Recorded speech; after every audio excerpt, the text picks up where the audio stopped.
Amina miliara maromaro no voalaza fa tety bidin'ity trano sy tany ambadiky ny Avance Center Bioririka ity. Tamin'ny taona 2024 no namidin'ireo fianakaviana miara-monina ato ny trano sy ny tany. Mpandraraha teratany vahiny iray no nanaiky ny vidin'ny tany. Raikitra ny fifampiparotana ka nanomboka nandotsy kelikely ny vidin'ny tany ilay teratany vahiny. Nandeha nefa ny andro sy ny volana tsy voalohan'ilay teratany vahiny ny vidin'ny tany sy ny trano rehefa nahemotra indroa miantaona hoy ireto fianakaviana ireto. Nosoratan'ilay teratany vahiny tamin'ny anarany avy hatrany anefa ilay tany na tsy mbola nahavoloa ny vidin'ny tany ny fanarahana azy izy. Gaga sy talanjona araka izany ireo fianakaviana nivarotra ny trano rehefa nitongava ny mpiasan'ny commune tamin'ny fiandohan'ity taona ity fa tokony miala eo amin'ny trano izy ireo. Nitoy teny amin'ny fitsarana ny raharaha ary tonga hatreny amin'ny fitsarana tapo ny saingy resy hatrany ilay teratany vahiny hoy ireo fianakaviana. Gaga nefa ireo fianakaviana nivarotra ny trano androany nitongava ny vatany sy mitandro filaminana ary mpiasan'ny fivondronana fa mila miala tsy misy atakandro amin'ny trano izy ireo. Ty zavatra miseho androany ty zany a dia toy nanaovany zareo barofo tao amin'le mpanofa trano mivarotra ao avelany eo tamin'ny Zoma. Tsisy sommation d'exécution, tsisy lecture d'ordonnance fa efa any amin'ny farany izy vao manao exécution, le exécution ataony tamin'ny 19 juillet tokony nataony. Dia efa resina izy après an'izay satria noentina teny amin'ny tribunaly io zavatra nataony io. Ary efa resy izy dia napiakatra tany amin'ny Cour suprême. Resindra izy tany amin'ny Cour suprême dia napiakatra izy ihany amin'ny fivondronana ihany. Napiakatra tany amin'ny Conseil d'État. Tonga tany amin'ny Conseil d'État, resy andray izy. Dia mahagaga ino ordonnance tamin'ny 19 juillet iny noentiny. Dia misy anankiray fotsiny milaza hoe suspensif tamin'ny androny nalaina tany amin'le hoe PPCS, premier président de Cour suprême. Zay tsy mahay lalàna. Fa mifantatra fotsiny a, efa resy foana izy, resy foana ary sonomana karama azy io, manao an'io. Lasa zay nandeha tany amin'ny tribunal nitaraina tompoko dia nahazo an'izao androany nanao an'izao requête zay zao, zay milaza hoe tsy tokony ataony io zavatra io fa mbola miaona amin'le cassation. Dia lasa izy nandositra fotsiny. Le huissier. Ny ato moa ny fandroahana ireo fianakaviana rehefa niantsy fandraisana andraikitra ny fitsarana. Izy ireo itoy ny alarobia ho avy izao ny raharaha mampifanolana ireto fianakaviana ireto sy ny teratany vahiny iray. Trangam-piarahamonina izay hatrany tapaka ny lalana Andresoro mivoaka ny tsaronenana io atoandro io vokatry ny hetsika fanoherana nataon'ny olona noravana trano teny antoerana.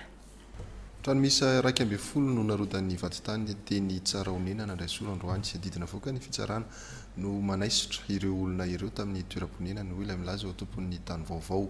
Milaza hoe efa nonona teo amin'ity toerana ity ampolo taona ny anefa ireo nesorina tamin'ny taniny. Nisy nietsika fanakanandalana nataony ny tompon'ny tany sy ireo fokon'olona ka tonga teny antoerana ny mpitandro ny filaminana namerina amin'ny laona ny fifamoivoizana. Yves Rasata ary Fity Rakotomanarina.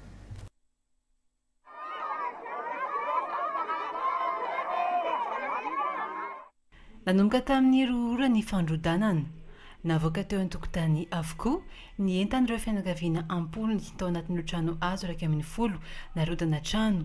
Tsy nisy ny fampirazana mialoha fa avy hatrany dia nirosona ny fandravahana hoy ireo tompo-trano. Tsy rariny ny zava-misy hoy ny tompo-trano satria efa nananjara ny tany antonan'izy ireo ary efa nanomboka nanao ny fangatahana ara-panjakana ahazoany izany amin'ny fomba ara-dalàna.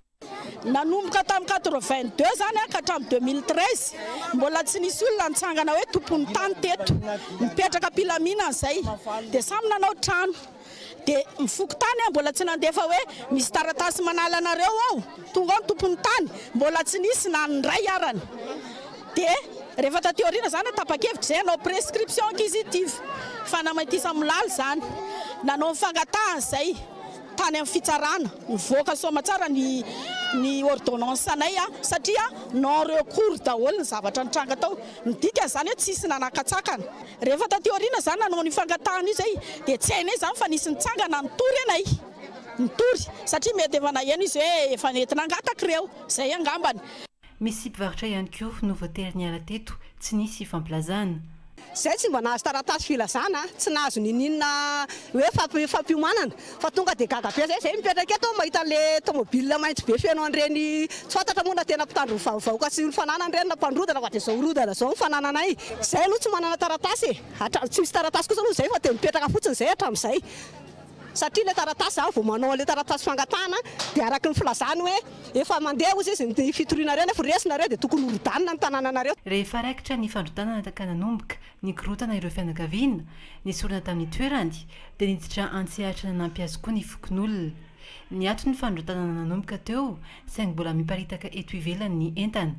Ny fampiresaka ihany koa ny rotota. Nambara ny vaditany teto fa manatanteraka didy fotsiny izy ireo. Rehefa manao manatanteraka didy pitsarana ohatran'izao izay dia hain'le lehibe fokotany foana mandamina ny vahoakana hoe fanatanterana didy pitsarana le izy. Zay arakaraka zay moyen ananany eo.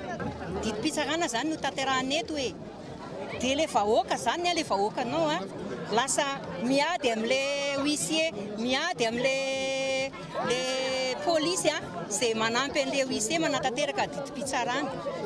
Nefa tsy resaka hoe tsy fitiavana vahoaka matotongy eto fa fanatanterahana le didy pitsarana. Tonga teny antoerana ihany koa ny mpitandro ny filaminana nandrava ny hetsika